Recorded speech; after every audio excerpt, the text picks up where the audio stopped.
place your bets. And, of course, you should be following BetSided, an absolute dynamic addition to the FanSided family, Minute Media family, and WinBet. When you place your bets, this is how you go about making money this football season, or any football season / hoop season / any sport you want to pick going forward. Miami and New England, the Dolphins on the road. New England's a 3-point favorite. Who do you got? Pats to win and cover. Look, I don't want to fade the Dolphins completely. But when you're sitting there trying to figure out, at least reportedly, how to acquire Sean Watson for a boatload of picks that you want protected because Watson may or may not be getting investigated by the FBI, depending on which lawyer you listen to. Not saying you believe in Tua very much now, is he? And you're going into a game here. Now, the Pats don't have Gilmore. He's on the PUP list for 6 weeks.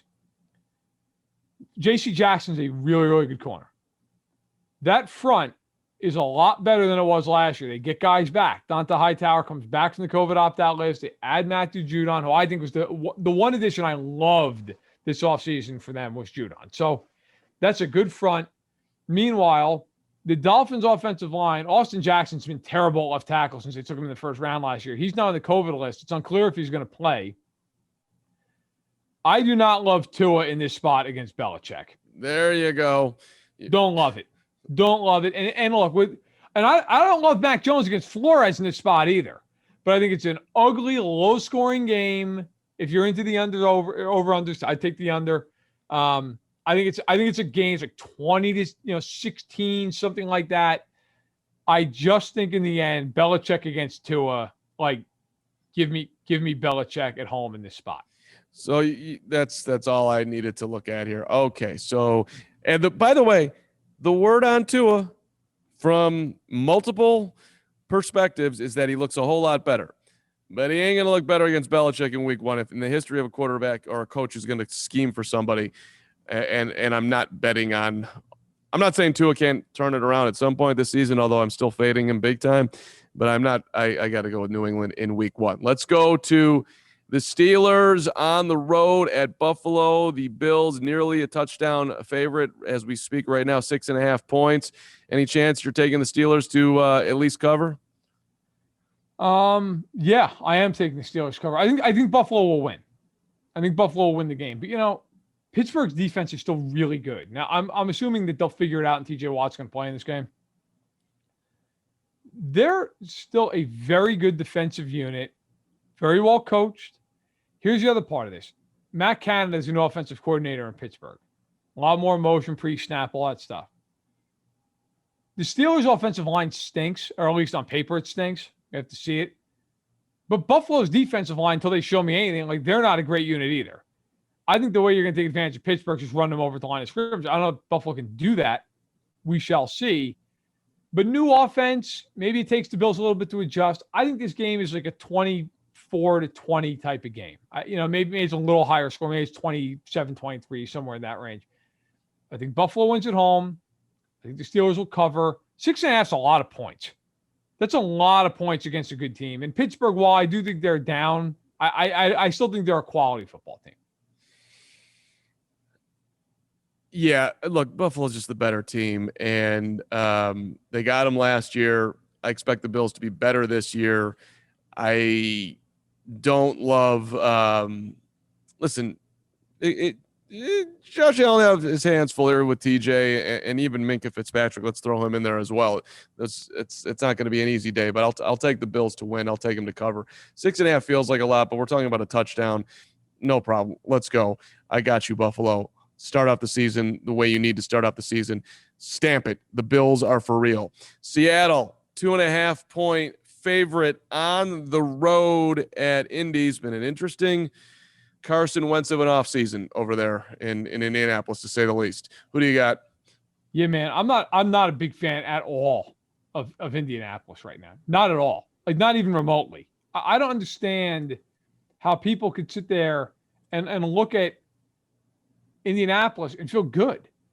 Wentz has been a train wreck. And then, by the way, I'll tell you right now, man, if I were Frank Reich, I would be pulling every hair out of my skull over what's gone on there the last week, right? Darius Leonard, I need more information on the COVID stuff. I need more information on the COVID vaccine before I can make an informed decision. Bro, if you haven't figured that out by now, that's a you problem. Get yourself some information, education. My God, it's not that difficult. Carson Wentz, well, it's a personal decision. Really? I mean, it is a personal decision, yes, but my God, like, you're the quarterback. They need you to win. They're paying you a fortune. You should be motivated as all get out. All get out. Philadelphia's paid $34 million against the cap this year to get rid of you. And here you are. I don't know if I want to get vaccinated. I know I missed the whole offseason with a foot injury, and that was on the COVID list. I don't know. Maybe. Same thing with their center, Kelly. Like, what are we talking about? I am taking Seattle to win this game and to cover the spread. Indy has a decent defense. Who is on that offense other than Jonathan Taylor that you even remotely care about? Give me Seattle all day in this game. All day. Let's just talk about some Seahawks dysfunction. I'm picking them as well. But Russ, do you want to play there? Do you not want to play there? Trying to force his way out. It's been an interesting offseason in Seattle, but of course he's back where he belongs. New offensive coordinator. Let's see what you got here. I think just like a lot of motivation for the Seahawks here to come out of the gate strong, and a lot of distractions in Indy. So I take the Seahawks, and I take them big, actually. I think they'll win by 10 or more. So that would be my hot play of the week. Seattle crushing Indy. Cleveland and Kansas City. The Chiefs are a 6-point favorite at home. This is one of the best games of the week, obviously. Yep. Can Cleveland keep it close? I'm going to pick the Chiefs to win. The Browns to cover. I say that hesitantly because Kansas City, do you know that Mahomes has never lost in September? Like, it's one of the many Patrick Mahomes impressive statistics. They have not lost a game in September since 2015. So I get it. Like, at some point they will lose a game in September, but that team comes out of the gates. And I think part of it is Andy Reid plays guys in the preseason. He's not afraid to do it. They have one of the more grueling physical camps. A lot of these teams don't like to do that stuff. The Chiefs, it's live at camp with the Chiefs. Like, they get after it. So I think they always kind of come out of the gate like much more physically and mentally ready than a lot of these other teams. I think they win. I think it's a backdoor cover with Cleveland. That's a lot of points, 6 points. I could see this game being, 34-22, and then Cleveland scores a touchdown with 40 seconds left. And by the way, for a Browns fan out there, I could see it just being a close game. I could see it being 31-27. But I do think the Chiefs win. We talked about earlier. Look, Garrett's a beast. Nobody else in that front seven scares me.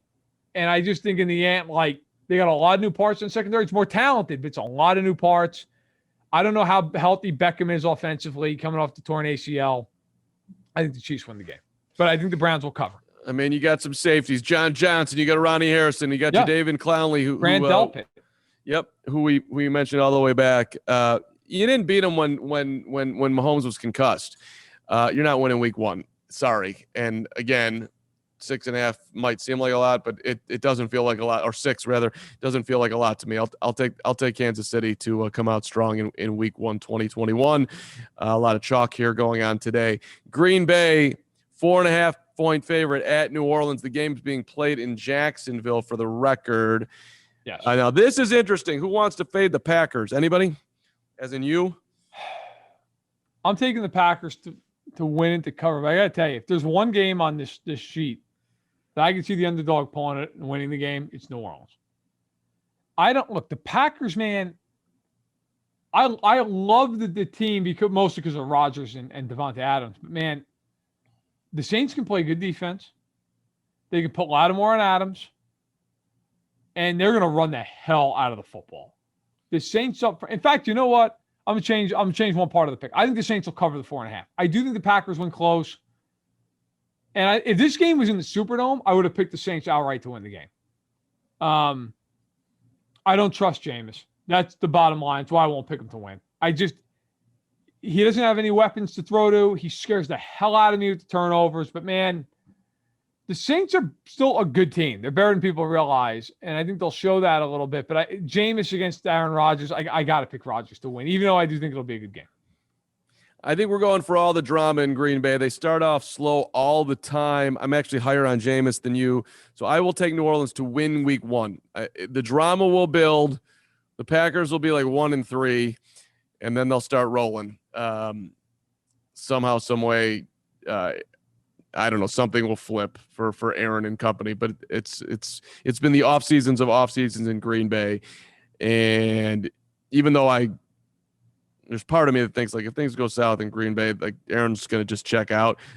But I'm going to kick that down at least down the road a little bit here. Green Bay, you lose Week 1, and it's going to be a very, very, very, very aggressive week of Packers football coverage about whether the Packers are done and Rodgers should just quit.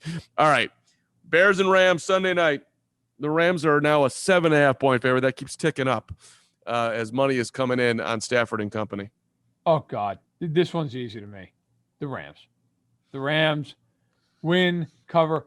It's because the Bears can't block, and Andy Dalton's a statue, and the Rams are just going to tee off the entire game. I mean, I would be shocked if the Bears win this game. Shocked. Wouldn't be shocked if they cover. Okay? 7.5 is a lot in an NFL game. I will be shocked if the Bears win. If the Bears win this game, it's a Matthew Stafford special, right? It's like 3 picks in a coverage, and it's Detroit wasn't necessarily all the problem. Like that's the way this game. Like Eddie Jackson has a couple picks, and they just find a way to win. I don't see it, and I'm not, as you know, Carm. I'm pro Carm. I'm not anti-Bears here, but this would be a tough spot for anybody. But if Justin Fields was in this game, I'd still pick him to lose, but I'd be like, all right, it's kind of frisky. It's not frisky. It's not frisky. Not with Andy Dalton. Let's just do a slight Bears history lesson of recent note in picking this game. The Bears cut Charles Leno Jr., their left tackle, because they were unhappy with him. Then they went out and drafted Tevin Jenkins, trading up to get him in the second round. This guy missed the last 3 games of his college career at Oklahoma State with back problems. He has now had back surgery and is out for the year. Yes.